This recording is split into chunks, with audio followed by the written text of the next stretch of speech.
Welcome to Your Healthy Kitchen from YRMC. Welcome to Your Healthy Kitchen. I'm your host, Rita Carey Rubin. In our last video, we turned the foods we cooked in a few hours on a weekend into some delicious quick meals. So let's see what else we can make from our roast chicken, our sweet potatoes, black beans, salad greens, and broccoli. So you can turn leftover chicken into so many different meals. Bring some with you for lunch with a green salad, or enjoy a black bean and chicken tostada or burrito for dinner tonight. Or brighten up leftover chicken with a phytonutrient and flavor-packed sauce like chimichurri. Chimichurri is a traditional condiment made from South America, made from parsley and other herbs, which is typically served with meat. I like this simple version, which comes from Rebecca Katz's Healthy Mind cookbook. To make it, we'll simply blend some fresh mint, a whole lot of parsley,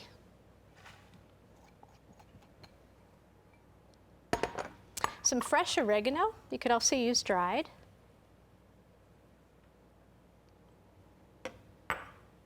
some lemon juice, lemon zest,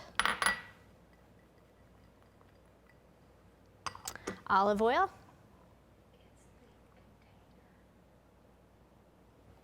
a little salt,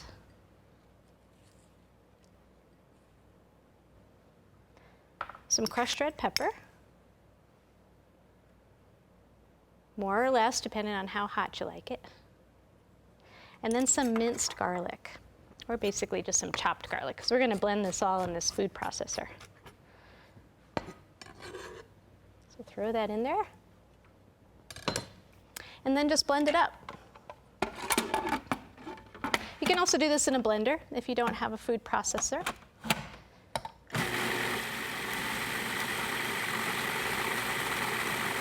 You just blend it until it's kind of smooth.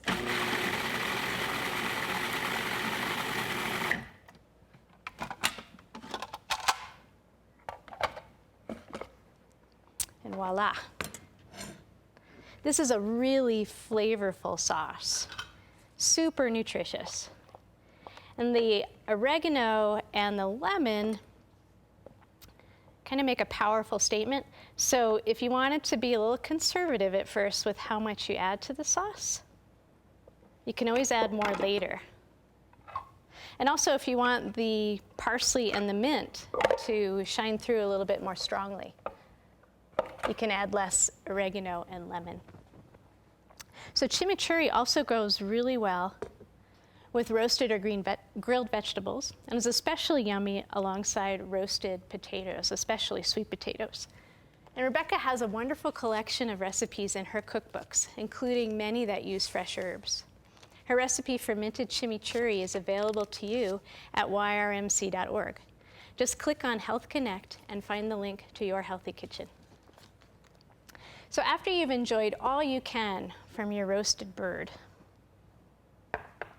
you can use the bones and any leftover meat to make a quick chicken soup. So simply place the bones in a pot with a quartered onion, some smashed cloves of garlic, a couple of carrots, chopped carrots, and some chopped celery stalks. And we'll add some peppercorns and some bay leaves, and some nice big sprigs of fresh parsley, and some fresh sprigs of thyme if you have any. And then just simply cover it with cold water.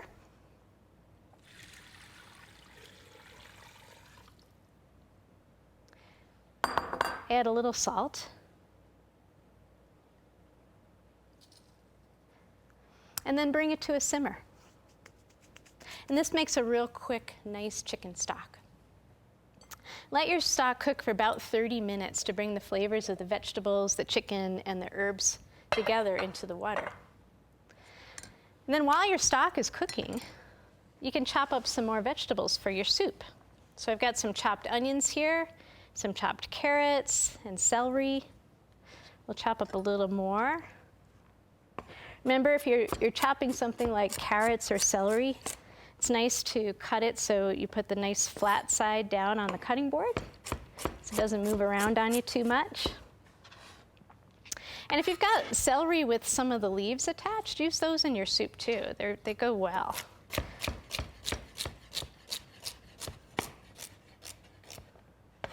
There we go. So when your stock is done, what you'll do is you'll drain the bones and the veggies out, and then put the stock back on the stove. And then add your new chopped vegetables, some more bay leaves, thyme, and parsley, and simmer until everything is tender. And you might wonder why you would use more bay leaves and herbs to finish your soup. But remember, when you're making soup, you're basically trying to flavor water. So it's helpful to add flavorful ingredients at each step along the way. Then when the vegetables are tender, just take out the bay leaf, the parsley, and the thyme, and add any of your leftover chicken, leftover brown rice, and season to taste with a little salt and pepper and a little lemon juice if you'd like. You could also add chopped spinach or other tender greens to your soup at this point, like arugula, to notch up the nutrients and flavor just a little bit more.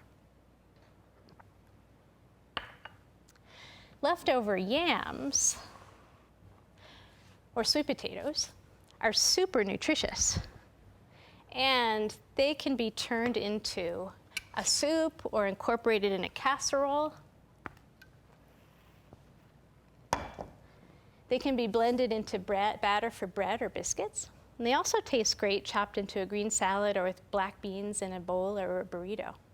Or you can turn them into a quesadilla, or in this case, a yamadilla.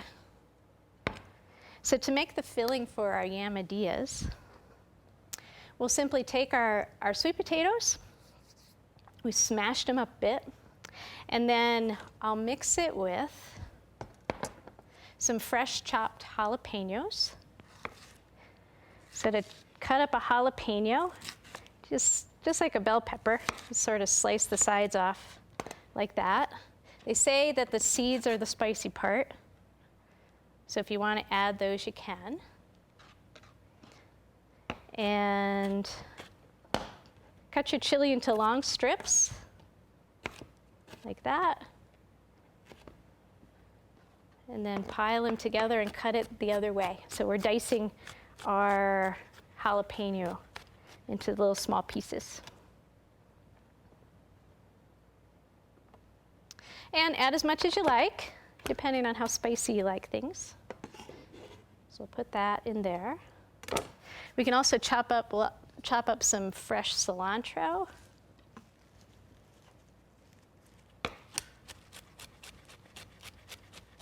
Remember to keep your fingers out of the way. If you saw the first video, second video, we talk about keeping your fingers safe and tucked underneath in like a claw position here. And to chop fresh herbs, remember you can also put your hand down at the base of the knife and just sort of rock it through that pile of cilantro like that. So we'll put in our cilantro, some fresh lime juice.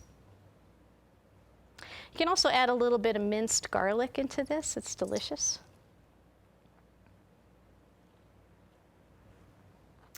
And then we have the filling for the quesadillas. We'll just mix this all together.